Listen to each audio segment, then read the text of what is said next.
All right, this is your Tuesday evening tropical update here. Taking a look at the tropical satellite in the Gulf. The NHC maintains a 40% chance of development here over the next 48 hours. That has not changed actually since yesterday, so not a whole lot of confidence that this will ramp up or become something more so than what we've originally thought. So we're going to break this down. We're going to start with a look at kind of the composite radar in the northeastern Gulf. And you can see here the center of this is just now moving back over the open waters south of Tallahassee. A good bit of lightning with this, but again, most of the rain is displaced from the center to the south and offshore at this time. A couple bands moving through the Wiregrass and Florida Big Bend area, but really nothing of note. Again, it's just rain. I think if we weren't calling this an invest or giving anything like a name, I don't know that this would be much more than something that we would say, hey, here's a rainmaker. It's going to be a soaking rain, and that's about it. Let's take a look at the spaghetti plots for this. And what this is doing is taking several models and just kind of plotting where it's going to be. When you see them in a line like this, that's a good thing. That's high confidence in model data, and basically it's going to hug the Gulf Coast, literally right along the coast the next couple of days, before turning north over Louisiana and then fizzling out over the Ark-La-Tex region in the Mississippi Delta by Saturday afternoon. So this is a look now at probabilities of seeing tropical depression wind. Basically what this model's doing is it's showing us the potential to see this develop into a tropical depression. You can see here it's about 90%. And I said yesterday, and I still think this is the case, that this will end up being a tropical depression at some point, probably Thursday or Friday, if I had to guess. And it's going to sound scarier than it is. It just means the central, right around the center of the low, you're going to have winds that, are a little bit more organized, maybe gusting 30, 35. But that'll be right near the center. Most folks don't experience winds like that at all. And the central pressure is not very impressive. I think that the lowest pressure I saw in model runs was around 1,002 millibars, which is not a very low center, and the higher that center pressure is, the less intense it is. So again, bottom line, I'm not expecting a ton from this. This is a look at tropical storm winds, and again, that's an even lesser, so about a 10 to 20% chance of that coming to fruition. All right, so let's go to some model data. This is the European model, which has been pretty consistent with this, so that's the one I'm going to use here. This is beginning tomorrow morning, Wednesday morning, 5 a.m., and you can see where that low is depicted. Again, it's just a mass of rain, and notice the displacement of rain to the south of center, which puts most of it offshore. Again, I know this is close to the coast, I know this is close to the beach, but this is not going to be a total washout along the beach. Really, for the next 3 days, there will be periods where there's rain, thunder, and heavy rain at times, but it will not be a total washout. So we look to Thursday, and there's the low now over southern Louisiana, just to the south of New Orleans. Again, at this point, it might be a tropical depression. Either way, it's still a pretty big rainmaker for the Louisiana coast, Mississippi coast, Florida coast, and the southern half of Alabama and Mississippi. So let's go from Thursday on into Friday as this gradually moves off to the north. This is at about 5 o'clock, and you're going to notice all of Alabama, Georgia, Mississippi, it is now to the east of center, which means our winds will be out of the south-southeast. That is a juicy tropical air mass that is flowing in here, and that higher moisture level, higher moisture content, is going to mean we will probably have better coverage of rain. Again, it won't rain all day everywhere, but when there's that much moisture to work with, it's pretty typical that we see decent rain coverage. By the time we get to Saturday afternoon, this is basically fizzled into just a mass of moisture. There's no more central low, nothing tropical about it, but that high precipitable water in the air will still make for some decent rain coverage as we roll into the Alabama weekend. Nothing severe with this. We will have such a saturated atmospheric profile and virtually no wind shear at all. I know sometimes when you get to the east of center, that's where we look for those, little spin-ups, but this is just not a strong enough system for anything like that. So by Sunday afternoon, you can't even make out a definitive, focal point to look at. It's just leftover moisture and isolated to scattered thunderstorms across the southeast. So I think this part's interesting because, this is going to be the most impactful part of this, is the amount of moisture that's in play. So this is precipitable water values. It's a fancy term for how much water content is in the air available to fall as rain. The anomalies for this, or difference from normal for this time of year, are through the roof. You're looking at about 100, 20-25% of what the normal is for precipitable water. So that's a lot of moisture to work with in the highest levels, obviously down where you're seeing those very, very bright greens. 3 inches, that's a incredibly high number, but very common with tropical systems. So by Thursday afternoon, you can start to see those brighter greens moving into central Alabama.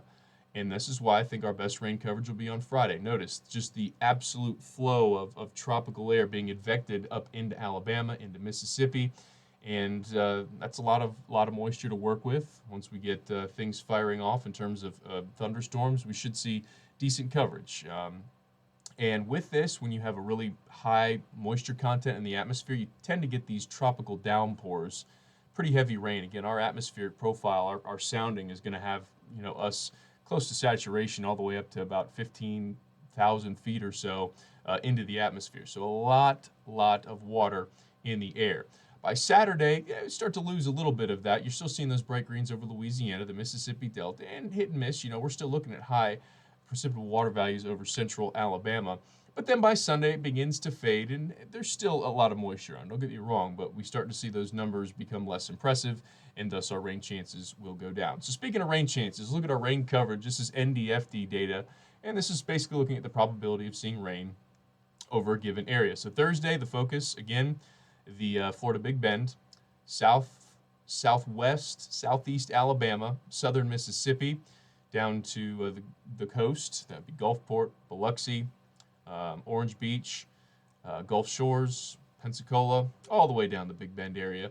So then by Thursday night into Friday, the shift of this will give the highest rain chances Friday in southwest Alabama, southern Mississippi, of course, Louisiana once again. And that might be where our highest rain totals are at for this, honestly, is going to be places like Lake Charles, Baton Rouge, New Orleans, Lafayette, Gulfport, Hattiesburg, even Mobile in southwestern Alabama can be thrown in the mix there. But you can see the focus on Saturday shifts even further to the west, and then it starts to die down as far as the overall coverage. And understand, when you see this green on here, this isn't just blanketing that we're going to have rain all day. It just means where our best coverage potential is going to be, and you can see that gradually shifting off to the west as we go through the next several days. So again, this is a big rainmaker. That's really it. Winds with this are kind of going to be negligible, unless you're talking about small craft out in the Gulf. But this is a look at WPC rain totals. This is through Sunday, so really through the more significant days of this. And you notice Mobile,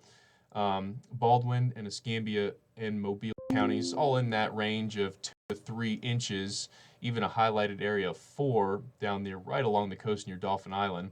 And the highest rain totals down to the south of Lake Charles and Baton Rouge, we have a bullseye of about 7 inches. And then for north central Alabama, again, it's going to be hit and miss. We're north of the circulation, so we don't have the most direct rainfall, but we'll still have heavy rain at times with this as it progresses and unfolds over the next several days. So let's go now to the 3K view. This is high resolution model to show that it is not a blanket swath of rain and will not just be a total washout. So this is Wednesday into Wednesday afternoon. This is 2 o'clock, and very similar to what you just saw on the composite radar. You're going to have bands of thunderstorms that are out ahead or above the center low. And at this point, the low might be centered right over the coast from Miramar over to Gulf. That's not something to be scared of. A center low, we have those all the time. And this one at the center might have 30-mile-an-hour winds. You're going to have winds off the Gulf, 10, 15, 20, gusts to 25. Again, I want to stress, this is not a big wind event for us, a big wind threat. This is 2 o'clock on Wednesday, so scattered thunderstorms rolling through. But then you go to 7 o'clock, and it dry from Gulf Breeze to Panama City Beach. So we'll have periods of rain, periods of heavy rain at times, and thunderstorms, but not a washout. By Thursday, now the center low is just to the west of Dauphin Island, Gulf Shores. And so we're still going to see some bands of rain move onshore, but again, it will not be an all-day rain. You will see these rolling in off the Gulf from time to time. Southerly winds will probably hit their peak on Thursday on the eastern side of this low, as we'll have some good southerly flow. And this is probably when our winds are 10, 15, 20, 25 miles an hour at times. So it'll be breezy along the beach for sure, but that's not tropical storm force. That's not anything scary. That's going to create some surf issues and rip current risks. So with that, we'll segue to our rip current risk. And again, during the day on Wednesday, we don't have the best wind profile, so our winds are actually not coming straight off the Gulf on Wednesday. Even though we're going to have decent rain chances, it's not until Thursday, when the low has shifted to the west, that we will have a stronger south to southeast wind, 10 to 20, gusts to 25. And that's just going to create a high risk of rip currents, choppy conditions for small craft, and really that's about it. You can have that with clusters of thunderstorms in the summertime as it is. So partly sunny, scattered thunderstorms all along those beaches here, really from Thursday into Friday. That'll be our best rain coverage, and then it'll start to drop really Friday into Saturday here moving forward. So that's kind of a look at the beach standpoint. So now we're going to take this section by section, okay? Let's start with north and central Alabama, and we'll take it the next couple of days, looking at potential weather impacts and what they could be. Thursday, thunderstorms are going to be isolated. One of the things I think we'll see happen is a lot of the bands of rain will set up just along the Gulf Coast and extreme southern Alabama along US 84. And what that'll do is that'll block our convective ability and our convective coverage further to the north. So again, I don't think Thursday's a very high coverage day, better chances of rain gradually as you go south. Friday and Saturday, slightly higher impact days, simply because we'll be looking at better rain coverage, but again, not a washout, just heavy rain at times. And that's probably our biggest threat, is heavy rain. Tropical downpours. There's a lot of moisture to work with, so as these come down, you'll get soaking rains. And we'll keep an eye on the flood concern, but it's not an immediate thought here unless we see rain over an area time and time again. And then Saturday we'll continue with that higher coverage, though it looks like by Saturday afternoon we start to see coverage ease, especially in the eastern side of the state. Probably western Alabama, west of I-65, we'll still see pretty good coverage on Saturday. No severe and no washout, I don't think. We will have periods of sunshine, but again, the rain could be heavy at times. And let's shift now towards southern Alabama. So this will be kind of along and south of US 80. And again, take the same approach here. Thursday, Friday will be our higher impact days. That's when our rain coverage is probably best.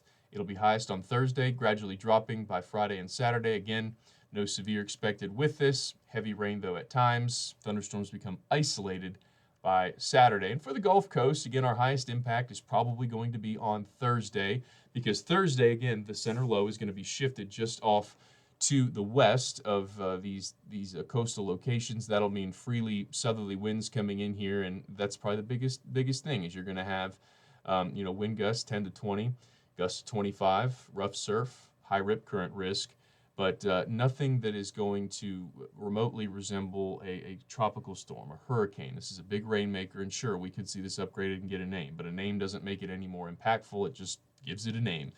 And I think this will end up getting a name. I think it'll end up being the fourth named storm of the season. And again, that's just kind of semantics here. Now you kind of know the impacts, and we'll keep watching this as we progress through the week. But that's kind of your in a nutshell. That's not in a nutshell. That was a pretty deep dive into it. So we'll look at here the tropical satellite one more time. And again, that 40% risk in the northern Gulf here over the next couple of days. And again, like I said, I think our biggest thing is going to be heavy rains with this, rip current risks, and if you were looking for the rain, this might be exactly what you were looking for here. So again, we'll have more updates in the days ahead. Hope you guys have had a good start to the week. Have a wonderful evening. We'll see you tomorrow.